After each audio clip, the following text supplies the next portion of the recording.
I realized that, people are willing to do good things if they are provided with the means and the opportunity and the community.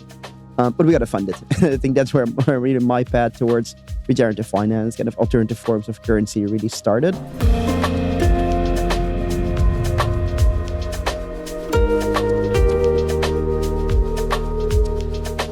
Welcome to the Regeneration Will Be Funded. This is a show about regenerative finance. We are exploring pathways to a life-affirming economy. I'm your host, Matthew Monahan, and today's guest is Luuk Weber. Luuk is the founder of Kolektivo Labs. Luuk, welcome to the show. Finally. Hey there, Matthew. I'm super happy to be here. I remember reading about Refi many years ago, and your name was, often either cited as an author or an influence or a source. And so I know you've been in the space a long time. Very excited for this conversation. Exciting, yeah. So I would love to start with, if you could share a bit about your homeland and where you're from. Yeah, so I was born and raised in the Caribbean in a small island called Curacao. It's a little bit like 20 kilometers north of Venezuela. It used to be a very rich country because of the Venezuelan oil. So we have a history. I think during World War I, we provided like 20 or 30% of all fuel to fuel the war, kind of for the States coming in. And the country has really been shaped by that oil refinery and later on also financial industry. So, for example, at the very center of the nation is a really big, huge oil refinery facility. I think we were the number one polluter per capita for a very long time. That closed after the Venezuelan kind of government kind of crippled. So things are very different now. And yeah, growing up there, I always had a hate-love relationship with that facility because it was powering tremendous wealth in our country. We had good education, good social systems, beautiful country. But then at the same time, you could literally see green, you could really see on the houses that, hey, this is something really bad for humans, really bad for nature. So yeah, moving to the Netherlands then later on, to study philosophy and business in, I think, 2015. It's in that and around that time that I stumbled upon crypto, and I realized that, hey, these coordination technologies, this kind of trust network, can potentially be leveraged to do tremendous good in the world, and have been on that journey since. What was it about your particular context or background that helped you see the potential of crypto? Many of us have heard about crypto in 2015, but yeah, so I think despite the tremendous wealth, our technological systems were horrible. So we always assumed that the bank would screw you over. We always assumed that internet would go down twice a day. We always assumed that electricity can be cut off a couple times a day, which can make sense in maybe a developing region. But in our country, we had GDP maybe per capita maybe of half of like a European progressive country. So it was a bit, we really grew up with assuming that tech didn't work for us because we were not connected properly. Things like PayPal didn't work in Curacao.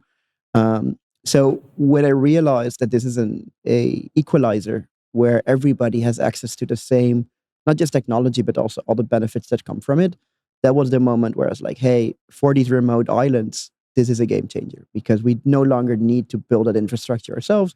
It's open source, it's global, it's quick. So yeah, that's really what made me go all in.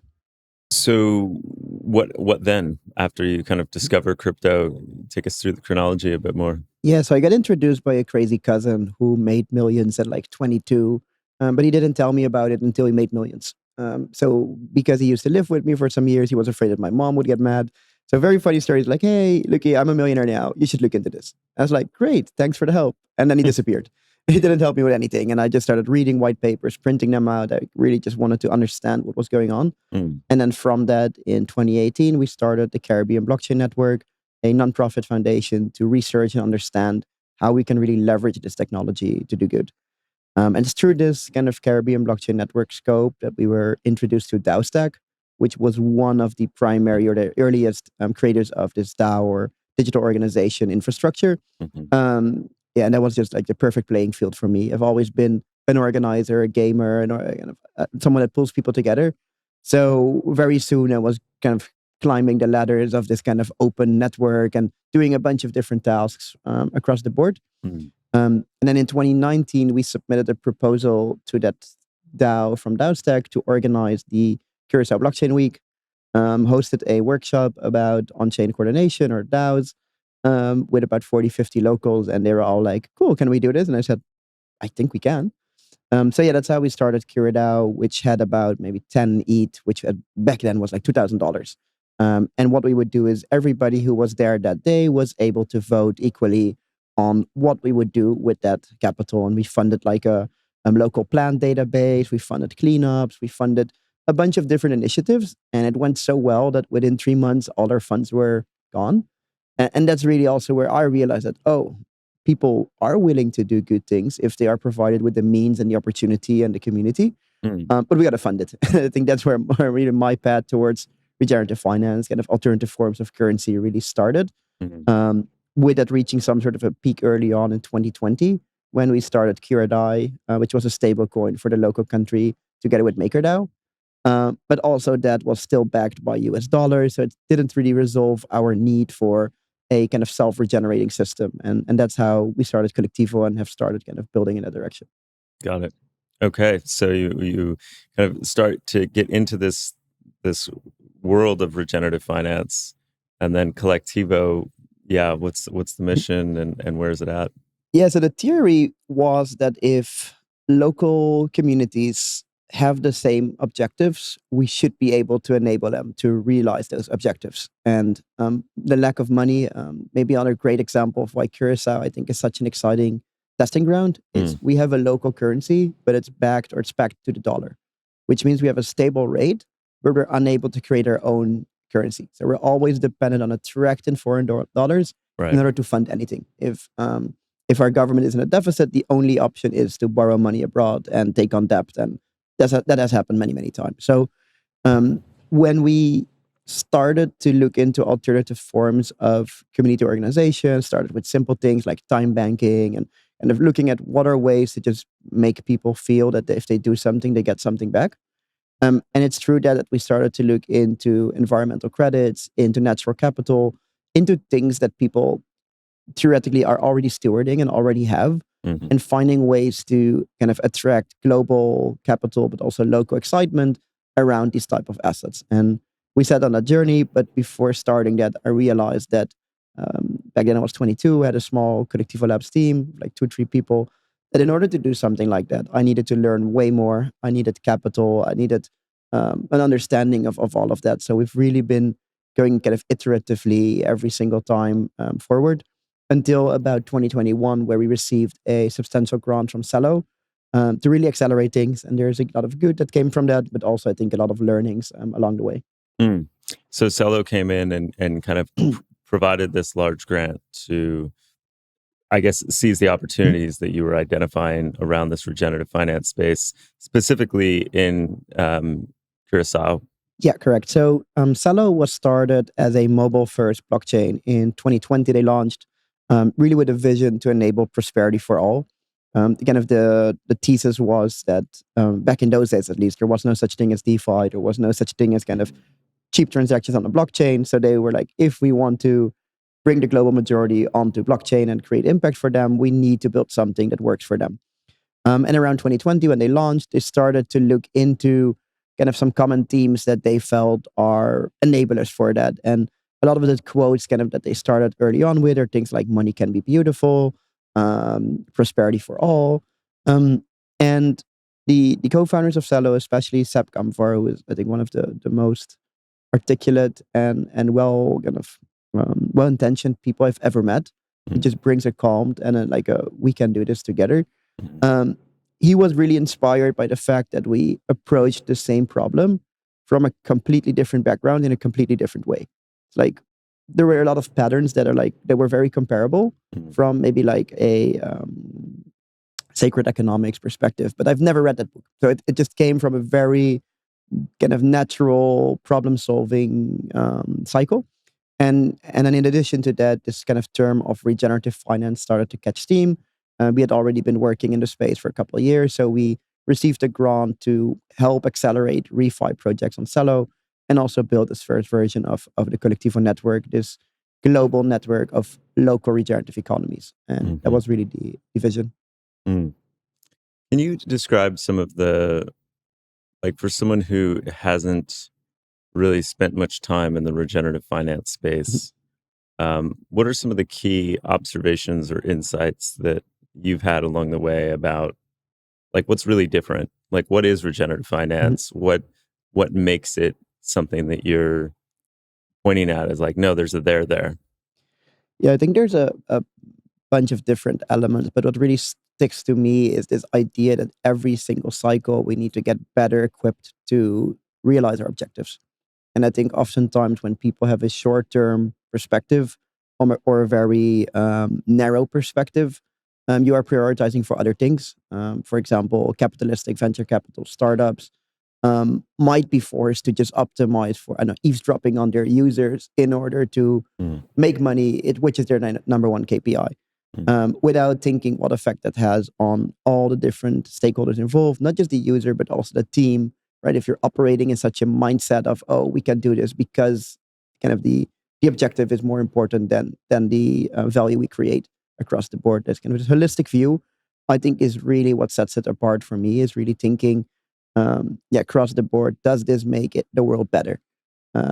Of course, that's a very subjective thing. Better is very subjective, but you're already seeing kind of in the refi space that there's becoming some sort of a common understanding of what better means, right? Financial empowerment of people that are unable to develop, not because they don't want to or because they don't have the skill set, but just because they're deprived of tech, finance, whatever. I think that's one of the topics that is really the finance element of mm, refi. It comes also from this kind of movement of decentralized finance, kind of on-chain finance, which really enabled things like global loans, global access to currencies, global trade. And then on the other side, there's this regenerative element, which also goes in various layers, where kind of climate is a very important topic. And I think it's a topic that most people think of when they hear regenerative finance, things like carbon credits, et cetera, et cetera. But on the backdrop of that, I think there's also this kind of social, cultural evolution. And I think that's even the part where I feel we can make the most progress still. That's also why I'm super excited to be here. I think um, oftentimes, and this is, I think, a limiting factor for the refi space specifically, mm, is people may think that it's just people smoking weed and kind of philosophizing about kind of how we have to change the world. Where in reality, I think in practice, it's the complete opposite. It's people at the forefront who are really going above and beyond, using their own resources, mm, coordinating people to make a positive change. And as a result, especially maybe a couple of years ago, there was this, I would almost say, negative annotation with the term refi, mm, which is really something I hope to change and also something we're doing at Celo PG. mm. There's a lot there. I mean, one thing I'm curious about is you mentioned the short-term incentives or the misaligned incentives of venture capital at times. But a lot of the Web3 space, including in and around Mhm. regenerative finance, is venture backed. Like, how do you, yeah, how do you tease that apart and reconcile that? It's hard, I'd say. I've worked closely with people that started climate funds, refi funds, and it wasn't easy for them to merge those worlds either. I think Cerulean Ventures is a great example. I work Hmm. closely with Jahed, and um, I think it's still a learning exercise to pick the best out of both worlds. Where does the capital have a net positive impact on the majority, if not all, of stakeholders involved? And I think that's really what we are now rediscovering, and also why blockchains are so exciting, because there's just new ways of coordinating capital, organizing capital, encapsulating value that I think will open up just new ways to regenerate something, and potentially even in ways where the kind of powers of venture capital, this acceleration power that it can have, can be ingrained in a net positive way without creating again, business models or value models that are net negative for the majority of stakeholders. Mm. So it sounds like you kind of are looking at it and saying there's kind of this holistic perspective that regenerative finance can bring. There's kind of maybe a more subjective, qualitative judgment about, what's better for everyone, what is empowering for communities, what uplifts, what's Mhm, um but maybe not like there's no 0 to 1 black and white mechanism that defines this is mhm. old finance and this is regenerative finance, or yeah, just anything else in terms of How do you think about the distinctions? Is it kind of like a field that you imagine will just be kind of more of a vision that we point to and we say, like we need to take our planet and our communities into better consideration with our money, and this is regenerative Mhm. finance? Or do you think that there's specific monetary policy differences about kind of how we're going to go from a debt-based, growth-based currency mechanism to something completely different? It's a great question. I think one of the ways that I really believe can realize the maximum potential is by allowing for clustering of scopes. So Kolektivo is very local first, Mm. but also globally by nature. And I think that is really where we will find the sweet spot, because it is nearly impossible, I realized through Kolektivo Network, to rally, for example, all the people in Curacao behind carbon credits. Mm. I tried with businesses, with governments, with entrepreneurs, with just regular people, and everybody reacts differently. And Mm. some people are like, oh, that's great. But the majority of people are like, huh? What? Carbon what? Why does that matter? Why? And then also at the same kind of backdrop of that, right? It was around the time when kind of Vera had very negative kind of news coming out. And um, so to some degree, from a very simple perspective, they were right. Why Mm. should they trust this weird thing that was made up, 90% fake? And why would they care about it? So I Mhm. think really allowing localities and communities to specify what they care about, first and foremost, I think is very critical.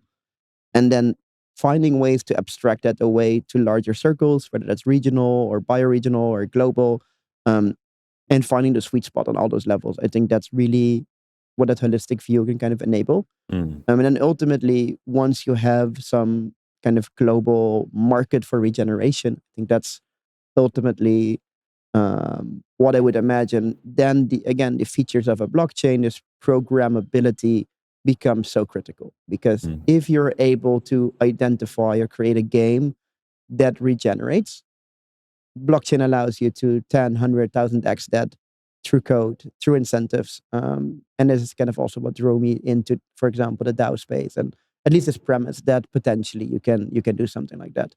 Yeah. Yeah. Totally agree. Okay, so can you take us into a deeper level of view into like some of the experiments you've been running at Kolektivo, kind of some of the lessons learned over the last few years? Yeah, definitely. So, I guess I think the first real experiment was Curadai. We had about six, seven, 800 users for a country with 175,000 inhabitants. That is quite big. Like, it means that Mm. probably everybody knows someone who has used Curadai on the island. Oh. Um, and we realized that function takes away a lot of friction. So one of the best experiments we did was during a festival. We were onboarding people into the Kolektivo app, and the only thing we said was, "Hey, download this, and you can buy drinks over there." And they were like, "Really?" I said, "Yeah, use the points, you can get a drink." Awesome. And they walked away and they figured it out, and they came back with a drink, and they said, "Great, how can I earn more?" Mm. Where kind of that feel really narrowing down onto what do people want, I think really changed things for us. Where before we were trying to make this kind of very um, rough systems that were extremely intricate, and then we were trying to explain those intricate systems. Right, the moment I say carbon credit, 100 questions come up, but it's so much simpler to just say, "Hey, don't do this behavior, or clean up this, or support this," and then you Mm. can do that or that or that. Um, so that's really, I think, one of my main takeaways is really focusing on what does a user want today, and not what would you ideally want someone to believe or essentially do. Mhm. Um, and that's also, I think, one of the kind of takeaways that we're now taking into Celo PG, which is the public goods funding element of Celo. Mhm. That is completely funded through an blockchain or on-chain governance system, which means that we need to do the same thing, but then on a bigger scale. What does Celo want? What do the Celo stakeholders want? What do the users on the ground want? What do the projects building in the ecosystem want? But even as far as what does Ethereum want? What does the UN want? And really working back from there and to find that sweet spot where we are enabling and accelerating the right things for the right reasons. Mhm. Yeah, in a very functional way. Mm. So I guess getting back to the chronology, the Celo did a grant for Kolektivo. You tackled that for a few years. presumably things have shifted with the different market fluctuations. I mean, you were involved in crypto, and obviously there's like this carbon credit stuff that's happening simultaneously, like kind of worst of both worlds in what, 2021, 2022, Yeah. how was all that for you? So the market conditions in the blockchain space were really, really bad in 2022. Um, Surviving what they call a bear market by yourself, I went through that. It's easy. I just do less, and it's very simple.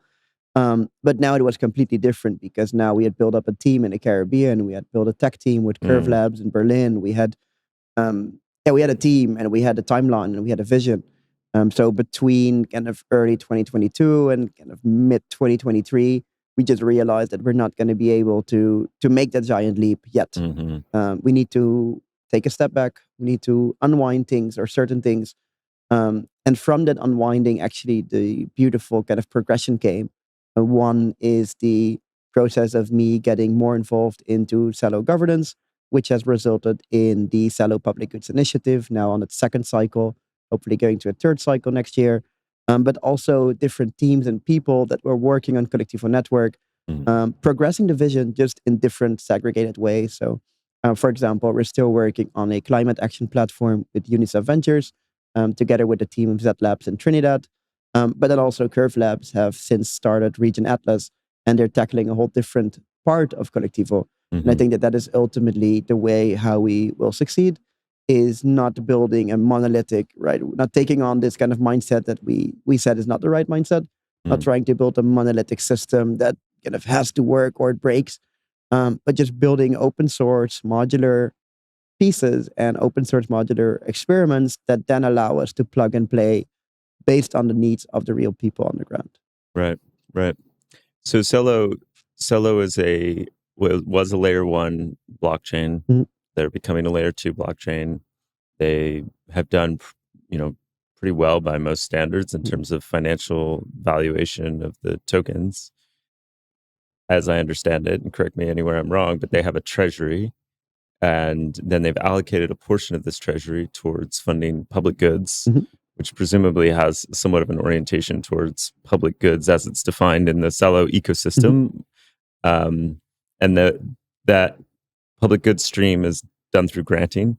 Yeah, there's different mechanisms that the resources are allocated. So there's Can you say more about that? Yeah, definitely. So there's different verticals, which is also, I think, one of the important roles of Celo PG. It's just identifying, again, stakeholder needs and articulating it. Without doing that exercise, every individual can just propose anything they think is valuable. And the voters often, if not always, lack the context to understand if that makes sense or not. So one of the basic exercises we start with is just having conversation with a bunch of stakeholders and asking what they're already doing, what they would like to do, how they feel about other initiatives, how they could potentially collaborate with other initiatives. So that's the basic. It's just a kind of a budgeting, planning exercise across the ecosystem.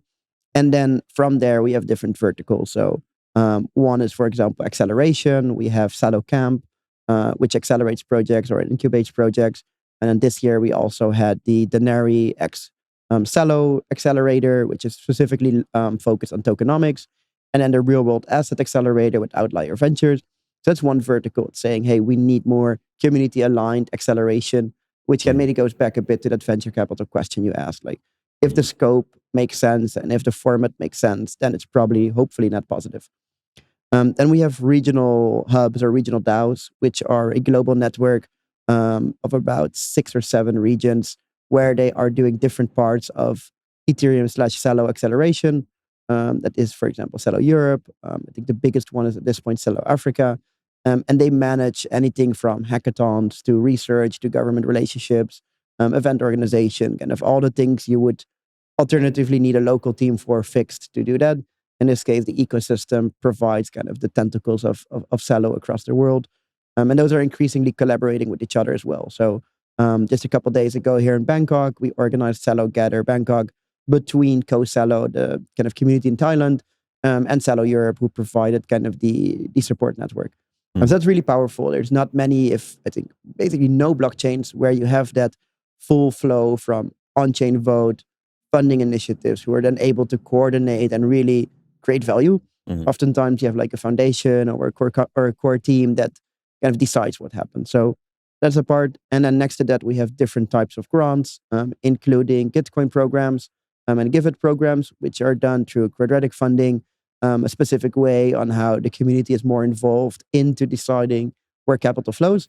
And then also the retrospective programs, which are inspired by Optimism, which is kind of layer 2 network that Celo is joining, who started this, I'd almost say, movement of retroactively rewarding impact with quotes like "impact is profits." And what we're seeing there is that it has a lot of tendencies of a regenerative economy because you are rewarded for having holistic impact.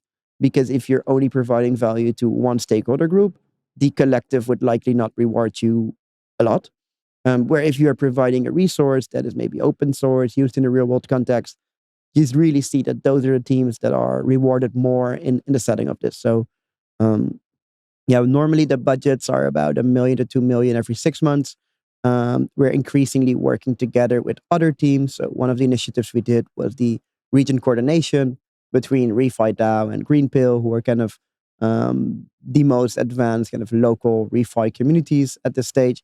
And more teams joining that, including the BioFi movement. So it's a partially structuring role, partially enabling role, and partially kind of collaborating, like realizing collaborations is what I see Celo PG as. And that 1 to 2 million every 6 months, has that been the size for these first couple rounds? Yeah, so the first 2 rounds were 6 months, and it's then between 1 to 2 million. For next year, we are trying to optimize for expanding the scope without diluting the impact. And what I mean with that is there's other big initiatives, like, for example, Optimism, who have a lot of overlap in what they want to see in the world. Both Celo and Optimism want to see open source technology. Both Celo and Optimism want to see real world adoption. And then there's also a group, for example, Octant, who also have programs running already to, for example, accelerate open source technology or climate tech. And one of the things that I really hope to do with this initiative is bringing those teams more together so that we can collectively be more efficient and more effective in, again, accelerating the things that matter and the things that regenerate the world. A lot of the words I love to hear, but I there's still part of me that like am still wanting to really get at the roots of the source of the capital, and to make sure that we're, I guess, like interrogating those incentives really deeply. Because one thing I've seen in the traditional philanthropic space is a funder can come in and give a grant or a series of grants to really well-deserving projects, and then those projects hire someone, start to do great work in a specific direction, and then the funder, for whatever reason, has to pull the funds, right? Oh, this was only a 1-year grant, sorry, or 3-year grant or whatever. And at some level, it's healthy. Like, we did good work together for a couple of years. There's compost, there's creative destruction, and like the blockchain crypto space is like that in hyperdrive, right? But at the same time, I think it's just important that the expectations are correctly aligned in terms of, what are we building towards? And so Celo's interest here is to generate a lot of velocity and activity on the network so they can generate network fees. Is that right? Yeah, that would be, I would say, the ultimate KPI. If we make it, let's say, if we flat it out. But I think in addition to that, and that is not an easy mindset to adopt, but I think ultimately Celo has a purpose, enabling prosperity for all.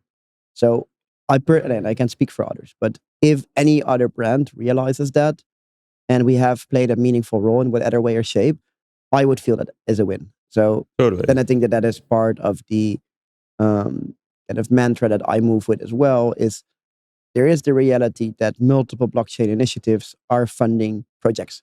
They're going to do it anyhow, whether we like it or not. And that same game also exists on maybe a government level, on different levels, but it's the blockchain native game really where we understand it well.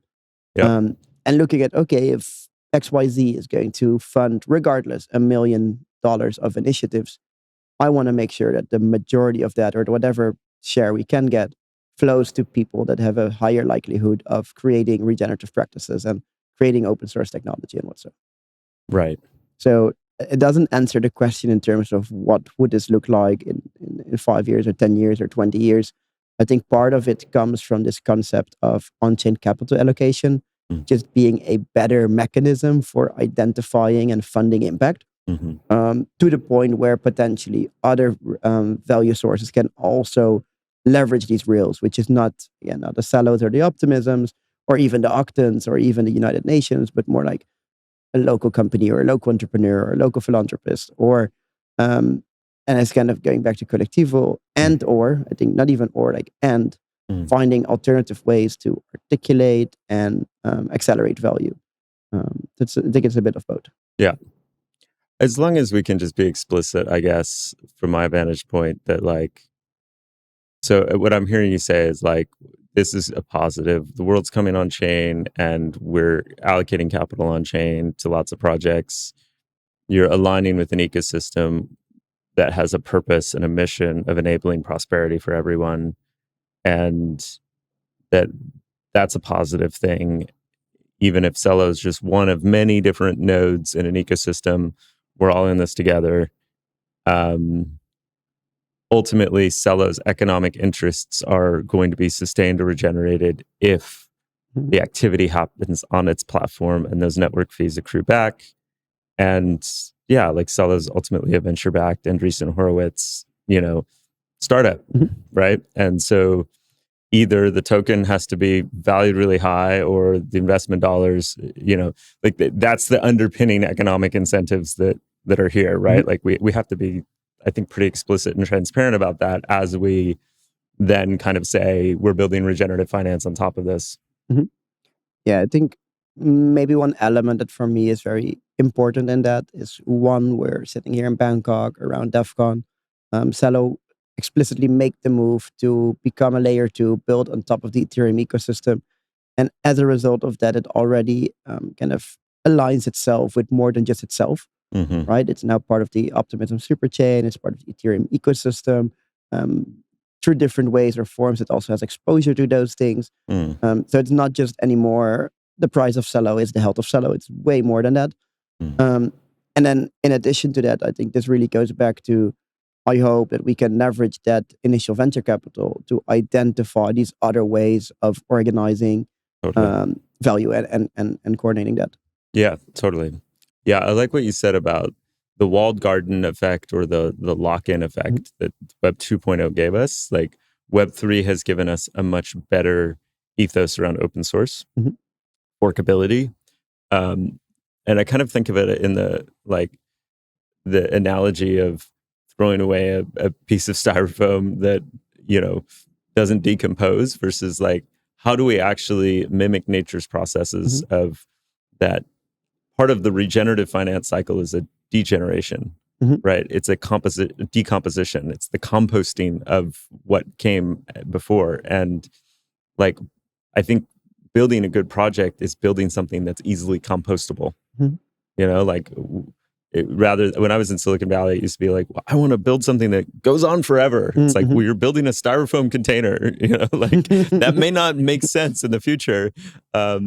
Actually, like, how do we build something that like beautifully composts back into the soil when it's complete? And I think Web3 has a shot at doing that better, and I think like communities like Gitcoin, I feel like model that really well, where it's like, they give their contribution, but it's also open, it's also forkable, it's also abstracted, and so that people can compete and coordinate in kind of the same breath. So yeah, I don't know what that provokes. Curious, any thoughts on that? I completely agree. I think one of the things that I think is best from the Dutch is they have this model called the polder model, which is a way how, I believe it was the farmers were collaboratively flooding their land in a specific way and then taking the water out. They understood that they had to collaborate properly in order to maximize value, but then after that they would still compete the crap out of each other in other elements. And I think that is what makes me so excited about this ETH layer 2 roadmap, about things like the superchain. We can be allies and still trigger each other to be the best version of ourselves. And I think it's that energy paired with the open source nature of this movement, paired with the capital that's available, right? I think you make a good point. It is extremely crucial. I think that's also why being on that podcast, like this podcast for me, means a lot, because without that support, without telling the stories, without supporting these initiatives, we will not succeed at building that alternative or complementary system. So I think we're on a good track. I really feel that those frictions are the right frictions. Yep. And I feel that if I look at the entire, let's call it beast of Ethereum, that we are way more regenerative now, not just on a tech perspective, right? From the way transactions are ordered, from the way we move to proof of stake, from all of those technical elements, but also culturally way more regenerative than ever before. So I hope that the next cycles will also be in that direction. Yeah, totally.